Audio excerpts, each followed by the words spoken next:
Ayon sa Pag-asa, patuloy po na nakakaapekto ngayon ang southwest monsoon o habagat sa Luzon at western section ng Visayas at Mindanao.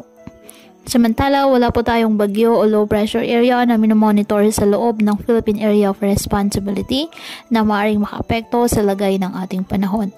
Ngayong araw, dahil po sa nasabing habagat, nasaan ang bahagyang maulap hanggang sa maulap na halangitan, na may kalat-kalat na mga pag-ulan at thunderstorms dyan sa Western Visayas, Negros Island Region at Palawan.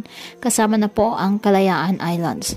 Ang nalalabing bahagi ng Visayas, bahagyang maulap hanggang sa maulap na halangitan with isolated rain showers or thunderstorms dahil naman po sa mga localized thunderstorms. Sanin po ang Metro Manila at nalalabing bahagi pa ng ating bansa. Kaya patuloy po natin na pinag-iingat ang ating mga kababayan sa banta po ng mga pagbaha at pagguho ng lupa, lalo na po kapag may malalakas na ulan, at ugaliin na magdala palagi ng payong o kahit anumang panangga sa ulan sa tuwing lalabas po ng ating mga tahanan. At yan po muna ang update sa lagay ng panahon ngayong araw. Muli patuloy po tayo na mag-ingat at palaging tandaan, God loves you. Stay safe and God bless.